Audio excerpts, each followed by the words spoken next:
दोस्तों, आज मैं एक ऐसे शख्स की मोटिवेशनल स्टोरी सुनाने जा रहा हूं जो लगातार मिल रही असफलताओं के बाद भी नहीं टूटे, जिनकी जिद के आगे उम्र ने भी घुटने टेके। सामान्य लोग जिस उम्र में रिटायरमेंट ले लेते हैं, उस उम्र में अपने लगातार संघर्षों से सफलता के झंडे गाड़े।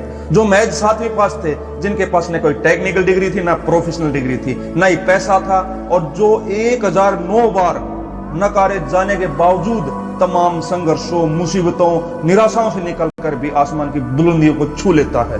जी हां, हम बात कर रहे हैं ऐसे ही एक संघर्षशील इंसान, KFC के हर प्रोडक्ट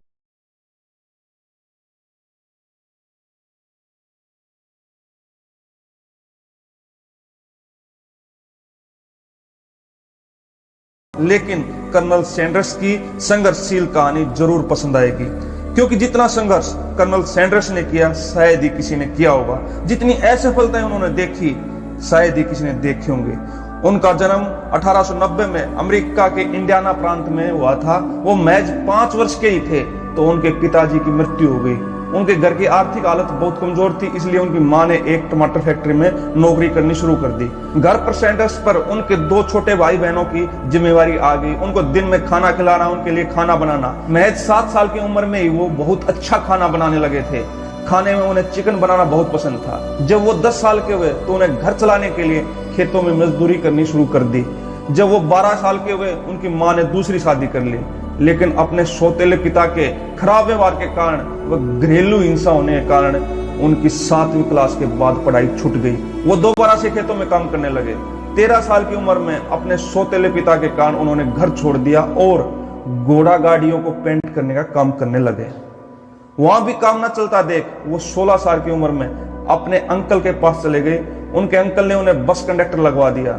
वहां पर उन्होंने अपने दस्तावेजों में उम्र में कुछ गड़बड़ी कर US आर्मी में भर्ती हो गए, लेकिन उनकी एक गलती पकड़ी गई और 1 साल बाद ही उन्हें सेना से निकाल दिया गया। उसके बाद वो रेलवे में फायरमैन का काम करने लगे। वहां भी 3 साल बाद उनको निकाल दिया गया। 19 साल की उम्र में वो दोबारा किसी दूसरी जगह पर रेल रोड में पटरी बिछाने के काम में लगे। इसी दौरान उनकी मुलाकात जोसेफिना से हुई और उन्होंने जल्द ही शादी करने का निश्चय लिया। उनके 2 बच्चे भी हो गए। इसी दौरान उन्होंने डिस्टेंस से लॉ की पढ़ाई की। 22 की उम्र में अपने कुलीग से झगड़े के चलते ये नौकरी भी हाथ से गंवानी पड़ी। साथ में उनकी पत्नी भी बच्चों सहित उन्हें छोड़कर चली गई। उनके लिए ये सबसे कठिन दौर था, लेकिन लगातार मिल रही असफलताओं के बाद भी वो संघर्ष करते रहे। इसके बाद सैंडर्स ने वकालत शुरू की, जहां उन्हें अच्छी फीस मिलने लगी, लेकिन 3 साल के बाद अपने क्लाइंट के साथ झगड़े के कारण वकालत भी छोड़नी पड़ी। इन असफलताओं के बाद वो वापस अपनी मां के पास लौट आए और फिर से मजदूरी करने लगे। 1916 तक, यानी 26 साल की उम्र तक उनके जीवन में बहुत कुछ घटित हो चुका था। अब उन्होंने लाइफ इंश्योरेंस की पॉलिसी बेचना शुरू कर दिया। यहां भी उनको असफलता ही हाथ लगी। 30 साल की उम्र में उन्होंने एक फेरी बोट बनाने की छोटी सी कंपनी खोली, जहां उन्हें थोड़ी बहुत सफलता मिलने लगी। बाद में उसे बेचकर उन्होंने एक केमिकल लैंप बनाने की फैक्ट्री शुरू की, लेकिन बाजार में एक और बड़ी कंपनी ने उनसे अच्छे लैंप बाजार में उतार दिए, जिसके कारण उन्हें यह काम भी बंद करना पड़ा। वहां से उन्होंने एक टायर कंपनी में सेल्समैन का काम करना शुरू कर दिया। 34 की उम्र में कंपनी बंद होने के कारण इस नौकरी से भी हाथ धोना पड़ा। एक के बाद एक नौकरी हाथ से निकलती रही, लेकिन उनका संघर्ष कम नहीं हुआ, ना ही उनकी हिम्मत। 40 साल की उम्र में एक ऑयल कंपनी ने कमीशन बेस पर एक सर्विस स्टेशन चलाने को दे दिया। इसी दौरान उन्होंने अपने बचपन के शौक यानी कि कुकिंग करने की ठानी। वो अपने कस्टमर को अपने हाथों से बनाया फ्राइड चिकन बनाकर खिलाने लगे। धीरे धीरे वो प्रसिद्ध होने लगे। जल्दी उन्होंने सर्विस स्टेशन के साथ में एक छोटा सा रेस्टोरेंट खोल लिया, लेकिन उनके एक वर्कर की मौत के कारण ये रेस्टोरेंट भी 4 साल के लिए बंद हो गया। लेकिन उनके स्वाद का जादू बिखर चुका था। अब वो 45 साल के हो चुके थे। उन्होंने दोबारा रेस्टोरेंट चलाया। इसी दौरान केंटकी के गवर्नर ने उनके रेस्टोरेंट पर नाश्ता किया। वो उनके फ्राइड चिकन के स्वाद से इतने प्रभावित हुए कि उन्होंने सैंडर्स को कर्नल की उपाधि दे दी। उसके बाद से ही उन्हें कर्नल सैंडर्स कहा जाने लगा और उनके रेस्टोरेंट का नाम भी केंटकी कर्नल पड़ गया। उनकी प्रसिद्धि दिन प्रतिदिन बढ़ती जा रही थी। उन्होंने एक बड़ा रेस्टोरेंट खोल लिया, लेकिन शायद उनकी किस्मत में फिर से असफलता लिखी थी। उस रेस्टोरेंट में आग लग गई। वो फिर भी नहीं आ रहे और उन्होंने 1 साल बाद ही दोबारा रेस्टोरेंट खोल लिया। उनकी मेन रेसिपी फ्राइड चिकन बहुत प्रसिद्ध हो चली थी, लेकिन दूसरे विश्व युद्ध के दौरान उन्हें दोबारा रेस्टोरेंट बंद करना पड़ा। घर चलाने के लिए वो किसी रेस्टोरेंट में बावर्ची का काम करने लगे। उनके पास इतने पैसे नहीं थे कि वो दोबारा से रेस्टोरेंट खोल सकें। तो एक दिन उनके दिमाग में आइडिया आया कि क्यों न फ्राइड चिकन की रेसिपी को अलग अलग रेस्टोरेंट में बेचा जाए और वहां उन्हें फ्रेंचाइजी दी जाए। वो बहुत से रेस्टोरेंट में जाते रहे, लेकिन कोई भी रेस्टोरेंट तैयार नहीं हुआ और वो और उनकी रेसिपी रिजेक्ट होती रही। 1009 बार वो रिजेक्ट किए गए, लेकिन उन्होंने हार नहीं मानी।